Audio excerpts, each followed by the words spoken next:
Hi, I'm Megan Edwards, and welcome to BareTalk. Today we're talking about something quite serious, and it has to do with the recent school shooting at Marjory Stoneman Douglas High School in Florida, and basically where the Americans stand on gun control, specifically Donald Trump, the president. Recently he said that he thinks that teachers should be armed, and if they were, they would have shot the hell out of that gunman. So I really need to say this right away, because I've thought about this, and I know we all have. If teachers were armed, not every teacher is happy with their lives. Not every teacher is mentally stable. And I'm sure there's some students they don't like as well. And I thought to myself, what if one day a teacher is pissed off at some students, is not mentally stable, and shoots up the students because they are armed with a gun? Mm-hmm. I also saw that since 1999, the Columbine shooting, there have been 16 school shootings in the United States. In Canada, there have been 7 since the 70s. Mm-hmm. And I'm just like, don't you see here that Canada, you can't get a gun like you can in the States? This is the solution, making guns illegal. Mm-hmm. Off you go. Well, okay, when I put my hand up, I should clarify, because it was when you said, mentally unstable teachers. I'm like that, but what I meant was a teacher on the panel here would like to speak, so I'm putting my hand up so I can speak first. Yes, thank you. I thought I should actually clarify that. So, yes, you do have a high school teacher on the panel here, so I think that's a really, really interesting topic about arming us. Let's see, I go to school to teach PE and psychology, so I'm armed with footballs and basketballs. So, and I know how to use those, and I'm trained how to use those, and how to educate children, and make sure they have a fun time, and they go home being active and learning something new. So I'm definitely not trained to shoot people. I'm looking at my colleagues who come to school armed with a paintbrush when they teach art, and maybe a calculator if they teach math, and that's what we're armed with. Mm-hmm. We're armed with what we feel are the best interests of what we can do for children, and that's what we're trained to do, and that's our passion, and that's what we love to do. Yeah. And I think that if now we're expected, or even if it's from a volunteer basis, to be armed and to have weapons at work to protect kids, I think that's definitely asking for disaster. Absolutely. Definitely. And I'm going to say, I'm a little bit tired of talking about Trump. It's like every week we have a Trump conversation, and it's something new. But I mean, it's like the movie Dumb and Dumber. Trump is the dumbass, and the choices that he makes and the decisions that he comes up with are dumber. So it's like Dumb and Dumber, like nothing gets ever better. So with that being said, it's like, how can you not think that, putting gun laws in place and taking away guns is not going to stop this? I get it that, guns don't kill people, mental illness does. But I mean, when you are a child, when you are an adolescent, you go through a lot of emotions.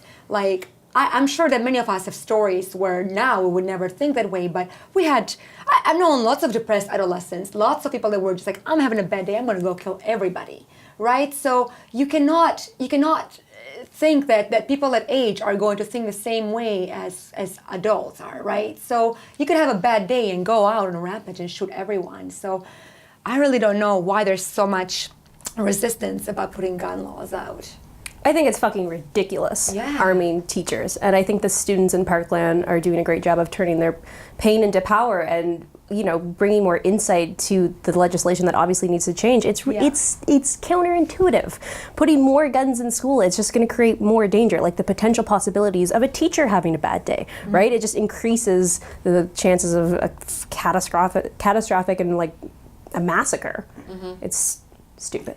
And then of course, we talked a little bit about this earlier. I forgot to mention, like, if there was such thing happening, like, teachers were to be armed and something were to happen and a SWAT team comes to the school. Exactly. Right? Yeah. Like, who's killing who? Yeah. Like, who's and there's just the good person here, right? So... And absolutely. And, also in a in a high school, I mean, if we look at, we can't forget elementary schools too, right? We're talking about high schools, but we know one of our worst mass shootings ever was elementary school in Connecticut just a couple years back. Horrific. But the thing is too, if you arm teachers, and of course they're saying, well, it's a secret which teachers are armed, so the kids aren't going to know which ones are. Well, so that way the student can't peg out the teachers first who are armed. Well, we won't tell who they are. Well, word's going to get out. I mean, there's adults in the building who are going to know who they are. Kids are going to know. It's going to know. So really, basically, what it is let's peg off these people first. And then we can have, like, there's just so many things that are wrong with that. And I know what you mean about, we always talk about Trump and all the colorful things he provides us to talk about. But you know what? Today, though, I think what's even more interesting than Trump is the Florida governor, who has now taken a stand.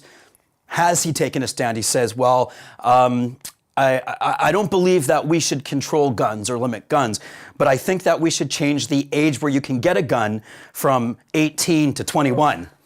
Okay, so what is that? What is that? Because it works so well with the non-drinking. Because for fuck's sakes, like all these fucking rules are so dumb. Well, of course, the shooter here in Florida was 19, so now he's saying, well, you know, if it was 21, he couldn't get a gun. Well, it's not about even who can and can't get a gun.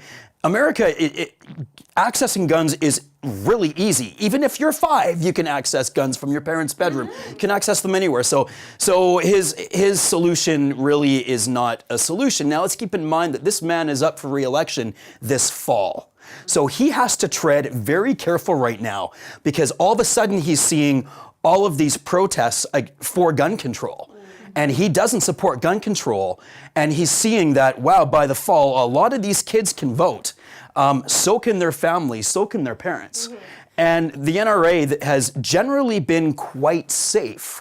But if we look at all of the school shootings that has happened in the past decade, well, how old are the survivors now? They're now old enough to vote. Yeah. So we can actually possibly see a very big change in the power of the NRA in the next couple of years, in the next few elections, as these kids become voting age. And it could actually do a lot. Now, even as recent as today, okay, United Airlines and American Airlines has said they are no longer giving discounts on flights to passengers who are NRA members. Now, we can go and say, oh, that's really, really positive, but I'm thinking, what? They really used to give discounts until today for people who are a member of the National Rifle Association? Yeah. You get a discount for that? I think that this really is a wake-up call that young people are positively responsible for, that possibly really could change. I think the outcome of this. As Canadians, we know that the whole system is pretty archaic, and it's just like, this is ridiculous. You know, we don't need guns. We obviously have a system that works and has worked. So we think that maybe Trump's got to get with it and just, like, you know, banish guns altogether or make them illegal, whatever he needs to do. Anyway, I'm Megan Edwards from BareTalk. If you want to connect more with us, go to our social media. Just click below.